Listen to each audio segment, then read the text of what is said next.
Yeah, my people, once again, I'm back, and I must tell you, sometimes when I see this kind of message coming from the pulpit, I have hope that all hope is not lost after all. That even some of the church leadership and clergymen are beginning to catch into our message.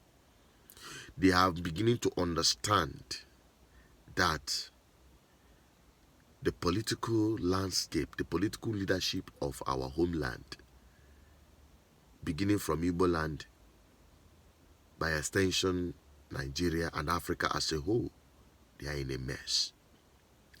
And until they start sensitizing the people to understand that the witches and wizards that they are binding and casting all these years are not in the coven. They are in your government houses. They are your brothers and your sisters. They are your neighbors whom you are drumming support every 4 years. And at the end of the day, they make your years miserable for the entire 4 years.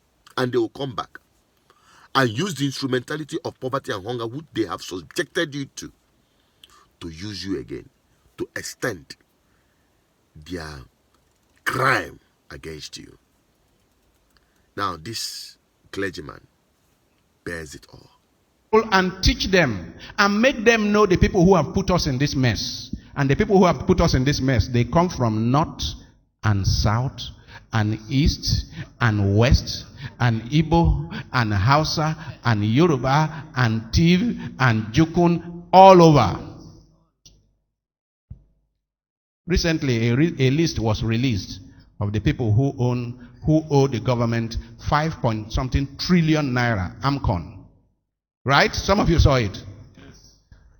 Don't they come from north and south and east and west? 5-point-something trillion. That is equivalent to 1 year's budget of Nigeria. And how many of them? About 20 Nigerians.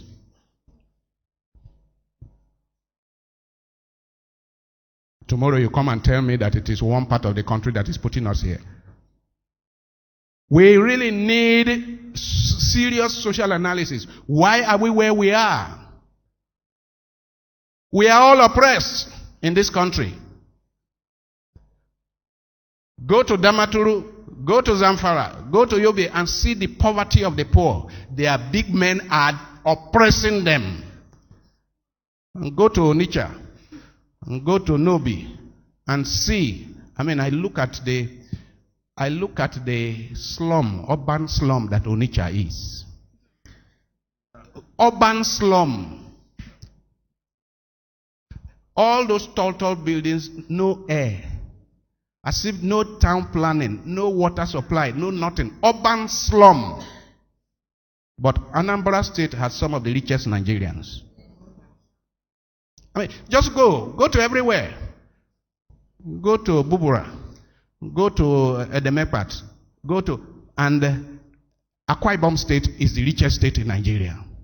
Akwa Ibom State is richer than many African countries put together.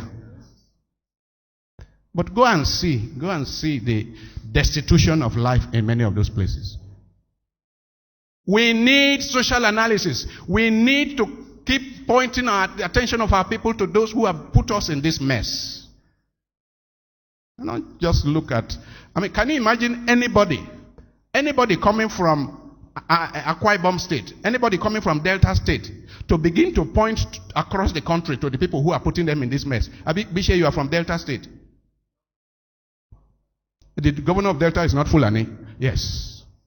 Can you imagine that Delta State, Akwa Ibom State, that anybody from there can point at anybody anywhere, putting them in the mess, when we know the kind of resources that those states have generated? We need social analysis. We need to train our people to recognize that the 95% of Nigerians are oppressed by less than 5% of the people. We need that. This is the kind of thing Amos was talking about. And in our churches, pastors, priests and preachers and evangelists need to help their people with social analysis, to recognize that there is something wrong in the way we carry on. And it is not enough to honor people for bringing big money to church. People's consciences must be challenged. When people come to church in a country like Nigeria, they should go home with their head bowed, thinking about, what can I do? It is not all the time people come to church that they should go home rejoicing. Many times they should go home weeping, with a commitment as to what is going to change in the manner they conduct their lives. Amos says that many people cannot claim to belong to God while living off the misery of the poor. We need a Amos in this country. We need Amos in every part of this country. I mean, we are all shouting now, Boko Haram, bandits, Boko Haram in the northeast, bandits in northwest, all kinds of things all over the place. But we know what the leaders have done to children in that place. We know how millions of children have been left for generations without school. We know how those places have been robbed. I mean, once upon a time, some of the richest human beings in this country were in Borno State. Once upon a time. We had people in this country, we had people in Maiduguri that built houses with gold. Everything inside was gold. We had people. And neglected the poor. We are harvesting the consequences of what we did. Right. And we need this social analysis. This is what is called social analysis. This is our problem today. How did we get here? And don't buy all that nonsense on social media that it is because of the other tribe, it is because of the other religion. Don't buy all that nonsense. And I don't want anybody in Luke's Terror to buy all that nonsense. Ask yourself, how well has your local government been run? Ask yourself, how well has your state been run? When your governor carries all your money and takes overseas, then you are suffering the consequences of no resources. Then you are calling another tribe. What kind of idiots are you? We need social analysis. We need to think, use our heads. That is it. There is nothing to add to it or to remove from it. Thank you, clergyman. Thank you so much. I've been following some of his updates, and he and the other father, Oluoma, they are doing wonderfully well. You see here, when you do good, I will applaud you. If you not do well, and Abogike will expose it. We are not here to be politically correct. We are not here to start sounding like one script written by this drama movies directors. You see that? But we are here to tell you the truth the way it is. I must tell you, and I will keep saying it, pray from this January 2021 to the end of this year.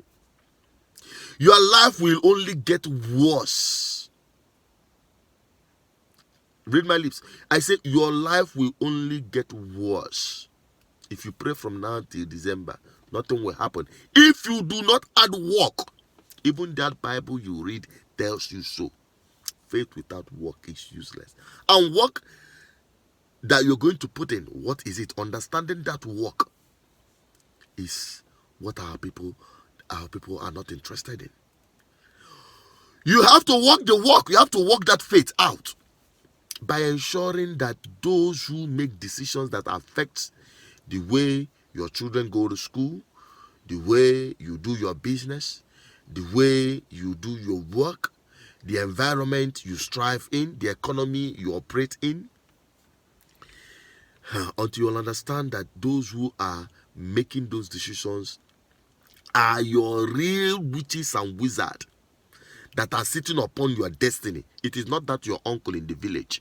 Many of you have gone to village and are back to their destination. You die. But you die every day. They suck your blood every day with exploitative taxation, harassment, deprivation. How many of your children will attend school? They will lock it down. But when it is election, they will open up. They will not be talking about social gathering again or social distancing again. No. But because it has to do with you and the future of your children, they don't care. You can stay at home because their children are already abroad. Now you've seen, now you've known, now you understand that your real problem They're inside government house. And this year, like I said, we are not going to be lamenting, talking, brabbing, and all of that. These things are old. I'm not going to continue to agitate. No, we will not continue to agitate. I'm a career agitator. Agitation is not a career, my people. It is time for us to engage. It is time for us to engage. We just have to engage these people. We don't just have to throw in the towel and say nothing is. It is impossible that you can no longer. It is no longer possible. They cannot. You can't do nothing. When you do that, that is exactly giving these people a lifeline to continue making your life miserable. And you say, let us go back and pray to God. God will change their heart. Foul. We have to force them out, and you have to be part of it. Okay, I'll be, bringing you more of the update on action plan on what we need to do. It is between we as a people, and these political never-do-wells. Let us draw the line and let the battle, the real battle for our future, begin. If you like this video, share it. I'm still Asuchinat Peter, the voice of the people, the voice of God, the voice of our ancestors, still speaking. Only expect you hear and share. Subscribe, like, and share. Follow us on our social media platform. Follow us on Facebook, Instagram, Twitter. Download our app, Play Store. And I tell you, you will not regret it. We're here to tell you the truth the way it is. Stay safe.